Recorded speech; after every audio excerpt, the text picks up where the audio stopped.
আসসালামু আলাইকুম বন্ধুগণ, কেমন আছেন সবাই? আশা করি সবাই ভালো আছেন আল্লাহর রহমতে। আমিও আল্লাহর রহমতে এবং আপনাদের দোয়ায় ভালো আছি। আল্লাহ সেই পরম করুণাময় অসীম দয়ালু, সেই অসীম রহমান রহিম, যিনি আমাদের এই পৃথিবীতে পাঠিয়েছেন এক মানুষ রূপে আমাদের, এবং সর্বশ্রেষ্ঠ মখলুকাত, আরবিতে বলা হয় আশরাফুল মখলুকাত, সর্বশ্রেষ্ঠ জীব, যেখানে মানুষ প্রত্যেকটা সৃষ্টির আল্লাহ তাআলা যত দেখছেন জীবজন্তু জানোয়ার, প্রত্যেকটা জিনিসের উপরে আমাদেরকে মালিকানা দিয়েছেন।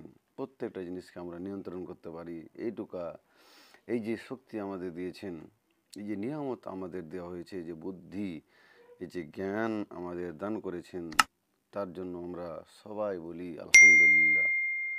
প্রত্যেকটা জীবের উপরে, প্রত্যেকটা কাজের উপরে আমাদের নিয়ন্ত্রণ আল্লাহ তাআলা দিয়েছেন, প্রত্যেকটা জিনিসের উপরে নিয়ন্ত্রণ আল্লাহ তাআলা আমাদের দিয়েছেন। আর এগুলো দিয়েছেন, এগুলো আল্লাহর নিয়ামত, এগুলোর আল্লাহর অনুগ্রহ, এগুলো আল্লাহর এগুলো আল্লাহর দান। আল্লাহ তাআলা আমাদের দিয়েছেন, এগুলো পেয়ে আমরা আল্লাহ তাআলার শুকরিয়া আদায় করব। আর এগুলো যে পেয়েছি, এগুলোকে সব সময় আমরা ইসলাম অনুযায়ী, কোরআন হাদিস অনুযায়ী ব্যবহার করার চেষ্টা করব ইনশাআল্লাহ। এর বাইরে বা এর বাইরে বলতে, কোরআন হাদিসে যেগুলো উল্লেখ আছে, এই সমস্ত জিনিস, যে সমস্ত নিয়ামত আমরা পেয়েছি, কীভাবে এগুলিকে নিতে হবে, কীভাবে এগুলোকে অর্জন করতে হবে, উপার্জন করতে হবে, তা কীভাবে ব্যয় করতে হবে, সব কিছু বিধান আমরা এই কোরআন থেকে পাব। তো আমরা যে আল্লাহ তাআলা এত বড় নিয়ামত আমাদেরকে দেওয়া হয়েছে, তো এখান থেকে আমরা প্রত্যেকটা জিনিস, প্রত্যেকটা ব্যাপার আমরা এই কোরআন থেকে, তো এই যে নিয়ামত যে আমরা পেয়েছি, এই নিয়ামতের মধ্যে একটা নিয়ামত হচ্ছে এই যে সন্তান। এই যে আমাদের সন্তান সন্ততি দেওয়া হয়েছে, তো এই সন্তান সন্ততি পেয়ে আমরা কি করছি? ধরে নিন কারো সন্তান হলো, ধরেন একটা সন্তান হলো বা দুটো সন্তান হলো, তারপর আমরা কি করছি? এই যে নিয়ামত আমাদেরকে এই পৃথিবীতে আল্লাহ তাআলা পাঠাচ্ছেন একটা মাধ্যম দ্বারা, মায়ের গর্ভের মধ্যে আমাদেরকে প্রথমে সৃষ্টি করছেন, তারপরে ধীরে ধীরে ধীরে ধীরে ধীরে ধীরে আল্লাহ একটা মানুষ, সেখানে আল্লাহ তাআলা একটা রূহ ফুঁকছেন সেই সেই বাচ্চাটার ভিতরে। তারপরে মায়ের পেট থেকে সে বেরোচ্ছে, একটা প্রসেসিং আছে, সেটাও আল্লাহ তাআলা কোরআনের মধ্যে উল্লেখ করেছেন। চাইলে আপনারা সার্চ করে দেখতে পারেন এর প্রসেসটা কীরকম কী কোরআনের মধ্যে আছে। বা আজকাল মেডিকেল সায়েন্সও প্রমাণ করছে, প্রথমে একটা জোঁক যেভাবে আটকে থাকে, একটা মাংসপিণ্ড হয়, তারপরে আরেকটা মানে আকার আসে, এভাবে একটা প্রসেস আসে, এভাবে একটা সম্পূর্ণ মানুষ এভাবে তৈরি হয়। তো এই যে প্রসেস আল্লাহ তাআলা আমাদের মায়ের গর্ভে রেখেছেন, আর যে মায়ের গর্ভটাকে আমরা কি করছি? নষ্ট করছি। মায়ের গর্ভটাকে আমরা গর্ভপাত করাচ্ছি। আমরা কিসের জন্য এগুলো করছি? তো কারো কারো মুখ থেকে শুনবেন, কেউ কেউ বলছে না, আমরা এগুলো করছি আমাদের আর্থিক অবস্থা ঠিক নয়, আমরা একটা বাচ্চা দুটো বাচ্চা আছে, আমরা তিনটা নিয়ে কিভাবে তাকে পড়াশোনা করাবো, কিভাবে তার লালন পালন করব, তার পড়াশোনার কী দায়িত্ব হবে, তাকে কে দেখাশোনা করবে, এই যে এলোমেলো যে চিন্তা ভাবনাগুলো আসে, এত কিছু যে আমরা ভাবি। আমাদের যে এত বড় নিয়ামত দেওয়া হয়েছে, যে আসতো এই পৃথিবীতে, তাকে আমরা বাধা দিলাম। যেই ছেলেটা আসতো বা যে মেয়েটা আসতো, তাকে আমরা গর্ভের মধ্যে নষ্ট করি, বা কেউ কেউ তো গর্ভ বন্ধ করে দিই বা নিয়ন্ত্রণ করে নিই। বা ছেলেদেরও এখন এমন চিকিৎসা বের হয়েছে যে ছেলেদের যেটা যেটা শুক্রাণুর যেটা নল আছে, যেটা নালী আছে সেটা নালীটাকে কেটে দেই, বা মেয়েদের যেটা বাচ্চাদানি, যেটাতে বাচ্চা কী করে, যেখানে বাচ্চা হয়, যে বাচ্চাদানিকে কী করে, ওভারিটাকে সেটাকে কেড়ে ফেলা হয়। এভাবে বাচ্চাকে নিয়ন্ত্রণ করে মানুষ, বা বাচ্চাকে আসতে বাধা দেয়। আপনাকে এই অধিকার কে দিল? আপনার যদি একটু ভাবতে পারছেন, যদি আপনার মা বাপ যদি এই কাজটা করতো, তাহলে আপনি এই পৃথিবীতে আসতেন না। আপনি কি খেতে পান না? আপনি অবশ্যই খেতে পাচ্ছেন। আপনি কি পড়াশোনা করেননি? আপনি পড়াশোনা করতে পেরেছেন। আপনি কি এই পৃথিবীতে চলাফেরা করতে পারেন না? আপনি চলাফেরা করতে পারছেন। আপনি তো সব করতে পারছেন। তাহলে আপনি আপনার যেগুলো আসবে ভবিষ্যতে, আপনার স্ত্রীর পেট থেকে বা আপনার মাধ্যমে, তাহলে কে হক দিল আপনাকে এই এই রাস্তা বন্ধ করার? এই হক কে আপনাকে দিল? এই যে আপনি তাকে পৃথিবীতে না এসে তাকে একবারে এই পৃথিবীতে আসা তার পথ বন্ধ করে দিলেন, তো আপনি কী ভাবছেন আল্লাহ তাআলা আপনাকে ছেড়ে দেবে? না না না না, কক্ষণই না। আল্লাহ তাআলা আপনাকে ছেড়ে কথা বলবে না। হাদিসে এসছে যে কেউ যদি এরকম কাজ করে, তার এই পৃথিবীতে সন্তান আসাতে বাধা দেই, বা সন্তানকে আসতে সন্তান সন্ততিদের কাছ থেকে বাধা দেই, যারা পৃথিবীতে তাদের মুখ দেখতে দিল না, তো যদি তারা নেককার বান্দা হয়ে যায়, বা তারা যদি আমল ঠিক থাকে, তারা যদি তাদের গুনাহ এবং নেকি পরিমাপ করে যদি তারা জান্নাত চলে যায় কিয়ামতের মাঠে, তো যে সন্তানগুলোকে তারা পৃথিবীতে বাধা দিয়েছিল আসতে, তারা গিয়ে কি করবে? তাদের জান্নাতে গিয়ে তাদের পথ আটকে দিবে। এরকম হাদিস আছে, এরকম রেওয়ায়েত বা এরকম ইসলামিক কথাবার্তা বা ইসলামিক অনুযায়ী এরকম হাদিস আমি শুনেছি যতদূর সম্ভব। আপনারা যদি কোনো হাদিস জেনে থাকেন তাহলে রেফারেন্স দেবেন, আমি সেটাকে উল্লেখ করব আমার চ্যানেলের মধ্যে। তো এরকম হাদিস পাওয়া যায় যে তাদেরকে বাধা দিবে, তাদেরকে জান্নাতে যেতে বাধা দিবে ওই সন্তানগুলো, যে সন্তানগুলো এই পৃথিবীতে আসতে পারেনি, তারা বাধা দিবে এরকম এইভাবে, যে তোমরা পৃথিবীতে আসতে দাওনি, আর তোমরা কিভাবে আমরাকে এত বড় নিয়ামত থেকে বঞ্চিত করেছিলে, আর আজকে তোমরা জান্নাত চলে যাচ্ছ, আমাদের আগে তোমরা হিসাব বুঝিয়ে দাও, তাহলে তোমরা জান্নাতে যেতে পারবে। এইভাবে একটা দ্বন্দ্ব সৃষ্টি হবে জাহান্নামের মধ্যে, জান্নাতের মধ্যে। সেই ফেসলা কে করবে? আপনি করবেন? না না না না, আল্লাহ তাআলা করবেন। আর আপনি যদি না করতে পারেন, হিসাব কিতাব তাদের ব্যাপারে তো আল্লাহ তাআলা আপনার হিসাব করবেন, যে আপনাকে এত বড় নিয়ামত দেওয়া সত্ত্বেও, এত বড় রহমত, একটা নিয়ামত, একটা সন্ততি পৃথিবীতে আসতো, আপনি তাকে বাধা দিলেন, তাকে চিরতরে মুছে দিলেন আপনার গর্ভ থেকে, বা আপনার পেট থেকে। সেটা বিশেষভাবে স্বামী স্ত্রী দুজনেতে মিলেমিশে করে। তার এই যে পাপের অধিকারী আপনার দুজনকে নিতে হবে।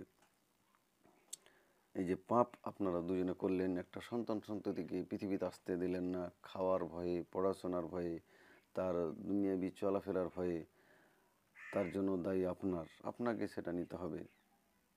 কে বলছে যে আপনি সেটাকে কাজে লাগাতে পারেন না, আপনি মানুষদের কাজে লাগাতে পারেন না, আপনি তো আপনার ছেলেদের কাজে লাগাতে পারেন না, ওই জন্য তো আপনি এই কথাগুলো ভাবেন। যেই ছেলে আছে তাকে নিজের মতো শিখান, তাকে যতটুকু শিখাবেন শিক্ষা দিয়ে তাকে কিছু কাজে লাগিয়ে দিতে পারেন, এটা তো করতে পারেন। কে বললো আপনাকে তাকে প্রফেসর বানাতে হবে? কে বলেছে তাকে আপনাকে ডাক্তারি বানাতে হবে? কে বলছে তাকে পড়াশোনা করতে হবে, না করলে সে খেতে পাবে না? আজকাল আপনি চারিদিকে দেখেন তো দেখি, চারিদিকে দেখেন যে কতগুলো মানুষ পড়াশোনা করে চাকরি পেয়ে বসে আছে, কত তো বেকার হয়ে ঘুরে বেড়াচ্ছে। তো পড়াশোনার ভয়ে, খাওয়া খরচার ভয়ে আপনি তাদের পৃথিবীতে আসতে দিলেন না, তাদের পথ আটকে রাখলেন আপনি এই পৃথিবীতে আসতে। তো কী ভাবছেন আপনার গুনাহ হচ্ছে না? অবশ্যই আপনি গুনাহগার বান্দাদের তালিকায় নিজের নামটা লিখাচ্ছেন। আল্লাহ এটাতে আপনাকে ছেড়ে কথা বলবেন না।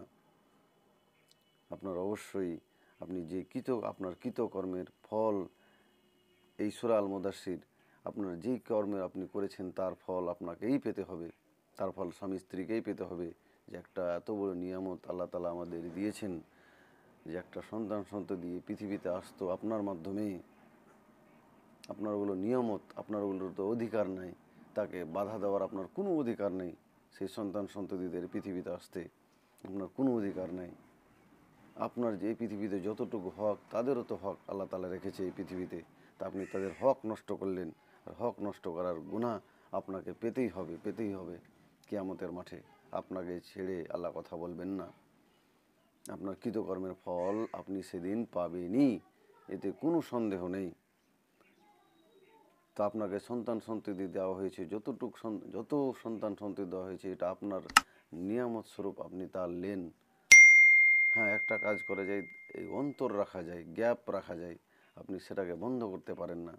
আপনি কিছুদিন গ্যাপ রাখেন, 2 বছর 3 বছর, যাতে করে প্রথম সন্তানগুলো যেগুলো প্রথম এসছে তারা ভালোভাবে মানে খাওয়া দাওয়া চলাফেরা করতে পারে। তারপরে আপনি প্ল্যান করেন, তারপরে নিন, কিন্তু বন্ধ করা যাবে না। আপনি যদি বন্ধ করে থাকেন তা আপনি বড় গুনার কাজ করে ফেলেছেন ইতিপূর্বে। আপনি আল্লাহর কাছে তওবা করেন, আর আর আর পরবর্তীকালে আপনি যত ছেলে বা মেয়ে আপনার আসবে, আপনার এবং আপনার স্ত্রীর মাধ্যমে আপনি তাদেরকে পৃথিবীতে আসতে দেন। এটাই আল্লাহ তাআলা আমাদের বলেছেন। সম্পদের ভয়ে, খাওয়ার ভয়ে কখনোই এই কাজটা করবেন না, কখনোই তাদেরকে এই পৃথিবীতে আসা থেকে বিরত রাখবেন না। এটাই আপনাদের কাছে আমার অনুরোধ, যে তাদেরকে পৃথিবীতে আসতে দেন আল্লাহর বিধান অনুযায়ী। আল্লাহর কোরআন কি বলে, আল্লাহর হাদিস, আপনার প্রিয় নবী হযরত মুহাম্মদ সাল্লাল্লাহু আলাইহি ওয়াসাল্লাম হাদিস কি বলে, সেখান থেকে শিক্ষা নিন। কীভাবে ছেলেদের, কীভাবে মেয়েদের এই পৃথিবীতে নিয়ে এসে তাদের কাজে লাগানো যায়, সেদিকে চেষ্টা করেন। এই দুনিয়ার চক্করে পড়ে, এই দুনিয়ার মোহমায়াতে পড়ে আপনি তাদেরকে পৃথিবীতে আসা থেকে বিরত করতে পারবেন না। এটাই আল্লাহ তাআলা আমাদের এই কোরআনের মধ্যে শিখিয়েছেন, যে আপনি তাদের বাধা দিতে পারবেন না। আপনাকে অবশ্যই কী করতে হবে, কোরআন আর হাদিস অনুযায়ী তাদের এই ছেলে মেয়েদের যা হক তা আপনাকে দিতে হবে। তাদের খাওয়া দাওয়ার দায়িত্ব, প্রত্যেকটা মানুষের রিজিকের দায়িত্ব তো আল্লাহ নিজ হাতে নিয়েছেন। তা আপনি কেন ভাবছেন প্রত্যেকটা জীবের আল্লাহ তাআলা তো খাওয়া দাওয়ার দায়িত্ব আল্লাহ তাআলা নিজে নিয়েছেন। কাকে কোথায় রিজিক দিতে হবে, কাকে কোথায় খাওয়ার দিতে হবে, আল্লাহ তাআলা সেটা নির্ধারণ করে রেখেছেন।